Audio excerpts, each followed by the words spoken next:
প্রিয় BA fifth সেমিস্টারের ছাত্রছাত্রীরা, আজকে আমি যে বিষয় নিয়ে আলোচনা করব সেটি হচ্ছে তোমাদের যাদের বিএ এবং বিএসসির তে তোমাদের ইকোনমিক্স জেনারেল পেপার রয়েছে DSEA1 মানি অ্যান্ড ব্যাঙ্কিং।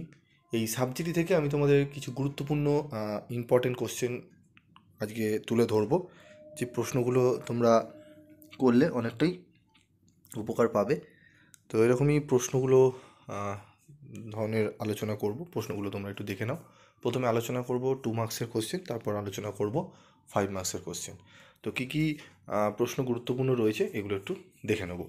তো দেখো, ইম্পর্টেন্ট 2 মার্কস কোশ্চেন। কেন্দ্রীয় ব্যাংক কি? বাণিজ্যিক ব্যাংক কি? বাণিজ্যিক ব্যাংকের দুটি কাজ উল্লেখ করো। সুদের হারের কাঠামো কাকে বলে? সুদের সংজ্ঞা দাও। নগদ জমার অনুপাত বলতে কী বোঝো? রেপো রেট কি? টাকার বাজার বা অর্থের বাজার ও মূলধন বাজারের মধ্যে পার্থক্য লেখো। উচ্চ ক্ষমতা সম্পন্ন অর্থ কী? সংকীর্ণ অর্থ বলতে কী বোঝো?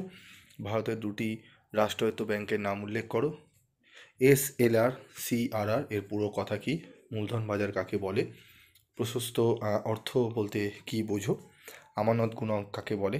ফাইন্যান্সিয়াল ডেরিভেটিভস এর দুটি ভূমিকা উল্লেখ করো। মুদ্রাস্ফীতি কাকে বলে?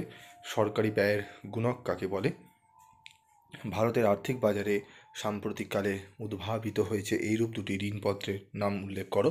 ভারতীয় অর্থনীতির ওপর সাম্প্রতিককালের মুদ্রার হিতকরণের দুটি প্রভাব উল্লেখ করো। তো এই 20টি প্রশ্ন তোমরা ভালো করে 2 নম্বরের জন্য রেডি করো, এবং আমরা এই প্রশ্নগুলো যদি তোমরা করে যাও তাহলে খুবই তোমরা উপকার পাবে। তোমাদের অনেকগুলি প্রশ্ন এখান থেকে কমন আসবে। চলে আসবে এরপর আমরা 5 নম্বরের প্রশ্ন। তো 5 নম্বরের প্রশ্নগুলো তোমরা দেখে নাও। তোমাদের কি কি রয়েছে? ভারতের টাকার বাজারের কাঠামো সম্পর্কে সংক্ষেপে বর্ণনা দাও। ভারতের প্রেক্ষাপটে অর্থের যোগানের সংজ্ঞা দাও। বাণিজ্যিক ব্যাংকের ব্যালেন্স শিটের বর্ণনা দাও। সুদের হারের কাঠামো সংক্রান্ত যে কোনো একটি তথ্য সংক্ষেপে ব্যাখ্যা করো। অর্থের যোগানের বিভিন্ন পরিমাপগুলি কী কী? টাকার বাজার এবং মূলধন বাজারের পার্থক্য নিরূপণ করো। ভারতে আর্থিক বাজারের ভূমিকা কী? সুদের মেয়াদ ভিত্তিক হার কাঠামো তত্ত্ব বলতে কী বোঝো? আর্থিক বাজারে আর্থিক ডেরিভেটিভের ভূমিকা উল্লেখ করো। ভারতীয় রিজার্ভ ব্যাংকের আর্থিক নীতির সাম্প্রতিককালে যে পরিবর্তন হয়েছে তার সংক্ষেপে আলোচনা করো।